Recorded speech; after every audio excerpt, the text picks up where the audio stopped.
আজ নিয়ে চলে এসছে একটা গুজরাটের রেসিপি। 1.5 কাপ অড়হর ডাল নিলাম, ধুয়ে নিয়ে কুকারে সামান্য একটু হলুদ গুঁড়ো দিয়ে সেদ্ধ হতে দিলাম।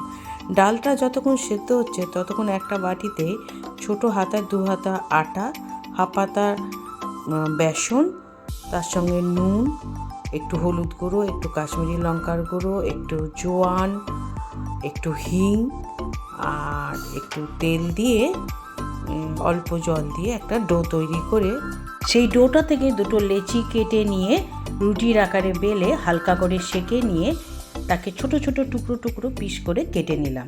রান্নাটা নিয়ে একটা ঐতিহাসিক ঘটনা আছে।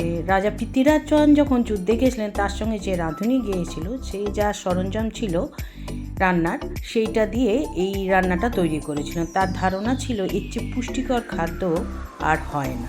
চলুন তাহলে রান্নায় ফিরে আসা যাক। এবারে দুটো টমেটো নিয়েছি, দুটো কাঁচা লঙ্কা আর খানিকটা আদা নিয়েছি।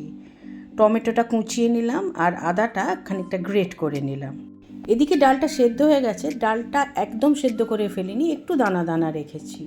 এবার কড়াইতে খানিকটা ঘি গরম করে নিই। এবার ওতে জিরে, শুকনো লঙ্কা, দুটো লবঙ্গ, খানিকটা দারচিনি, কয়েক দানা মেথি আর কারি পাতা ফোড়ন দিলাম। ফোড়নটা একটু ভাজা হয়ে গেলে এবার ওতে গ্রেট করা আদা, কুচনো টমেটো আর কাঁচা লঙ্কাটা দিয়ে দিলাম। আদা, কাঁচা লঙ্কা আর টমেটো ভালো করে ফোড়নের সঙ্গে ভাজতে থাকলাম। যখন একটু বেশ ভালো ভাজা ভাজা হয়ে গেল তখন ওতে দিয়ে দিলাম হলুদ গুঁড়ো, কাশ্মীরি লঙ্কা গুঁড়ো, নুন আর হিং।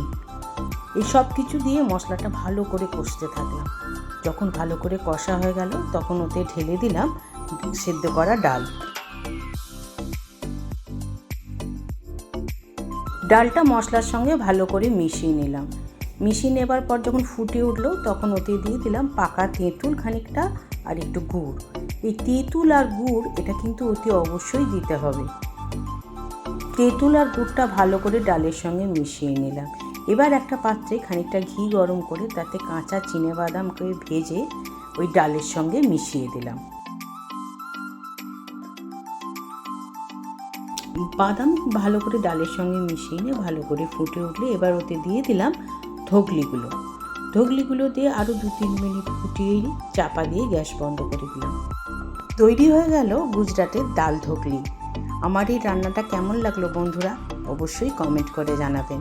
ভালো লাগলে লাইক আর শেয়ার করে দেবেন। আর চ্যানেলটা সাবস্ক্রাইব করা না থাকলে অবশ্যই সাবস্ক্রাইব করার অনুরোধ রইল। তাহলে আসি, দেখা হবে পরের ভিডিওতে।